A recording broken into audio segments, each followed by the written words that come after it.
তুমি কি কখনো থেমে থেমে ভেবেছ যে মানুষটি সকালে খালি পায়ে মাটিতে হাঁটে, যার হাতের আঙুলে গোবরের গন্ধ, সেই মানুষটি আজ লাখ টাকার মেশিন কিনছে?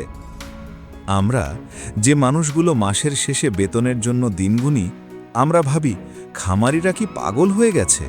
কিন্তু সত্যিটা হলো পাগল আমরা, কারণ আমরা যা কিনি তা আমাদের গরিব করে, আর তারা যা কেনে তা তাদের ধনী করে। আজ আমি তোমাকে সেই রহস্যটা বলবো, যা জানলে তুমি আর কখনো টাকাকে ছোট করে দেখবে না। রহিম সাহেবের কথা ভাবো।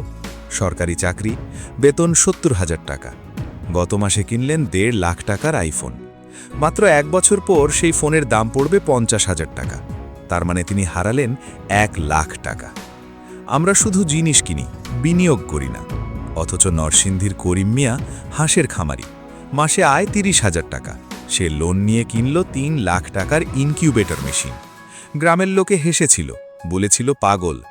৩ বছর পর সেই করিম মিয়ার হাতে এখন লাখ লাখ টাকা, আর রহিম সাহেবের হাতে আছে শুধু পুরনো একটা আইফোন। পার্থক্যটা কোথায়? শুধু চিন্তার জায়গায়। আমরা দেখি জিনিসের দাম, খামারিরা দেখে জিনিসের মূল্য। আমরা প্রশ্ন করি, এটা কত টাকায় পাবো? খামারিরা প্রশ্ন করে, এটা আমার জন্য কত টাকা আনবে?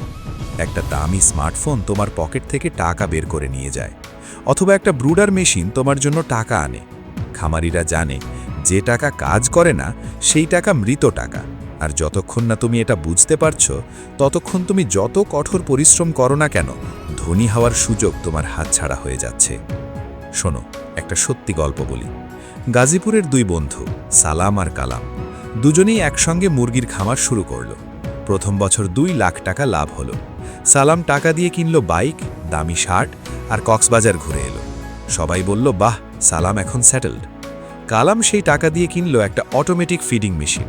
তার স্ত্রী রাগ করে বলল, পাগল হয়েছ, হাতেই তো খাবার দিতে পারো। গ্রামের লোকে হাসাহাসি করল। ৩ বছর পর দেখা করতে গেলাম। সালামের খামার ঠিক আগের মতোই আছে। প্রতিদিন সকাল থেকে রাত পর্যন্ত ধুলো ময়লায় কাজ করে, ক্লান্ত। বাইকটা পুরনো হয়ে গেছে। আমি যখন কালামের খামারে গেলাম, চোখ কপালে উঠে গেল। খামার এখন আগের চাইতে ৩ গুণ বড়। সেই মেশিন তার সময় বাঁচিয়েছিল, শ্রম বাঁচিয়েছিল। বাঁচার সময়ে সে খামার বড় করেছে।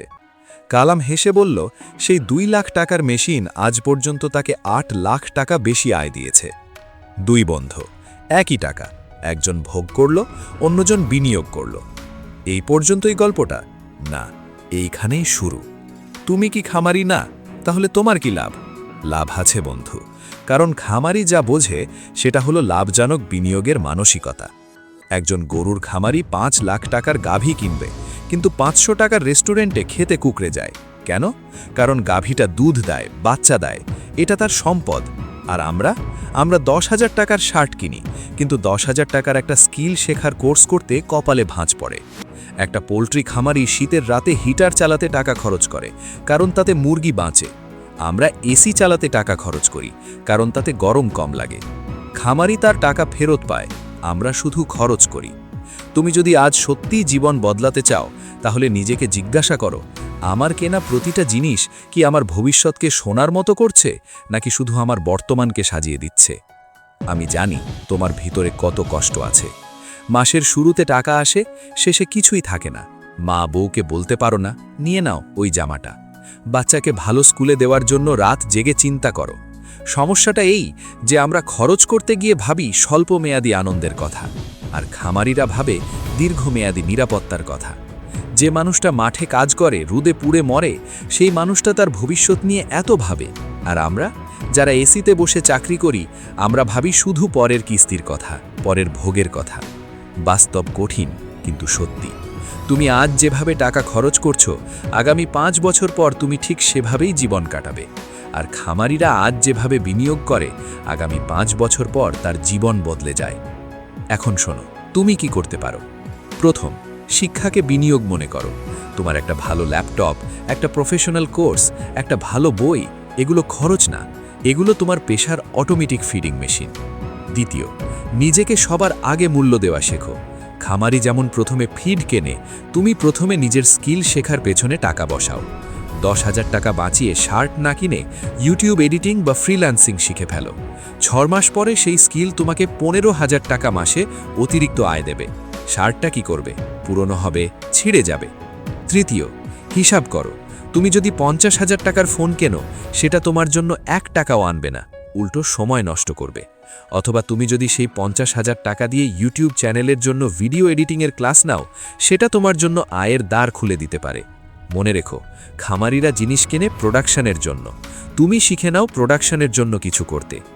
আজ থেকে 10 বছর পর তুমি দুটো জায়গার একটাই থাকবে, হয় রহিম সাহেবের মতো, যেখানে তোমার কাছে পুরনো বাইক আর ভাঙা স্বপ্ন থাকবে আর প্রতিদিন ভাববে কেন এত পরিশ্রম করেও কিছু হলো না, নয়তো কালামের মতো, যেখানে তোমার কাছে ব্যবসা থাকবে, আয় থাকবে, পরিবার নিয়ে কক্সবাজার যাওয়ার সামর্থ্য থাকবে, আর তুমি তাকিয়ে হাসবে ভেবে ছোটবেলায় গ্রামের সেই খামারিদের পাগল ভাবতাম, আসলে তারাই ছিল প্রকৃত জিনিয়াস।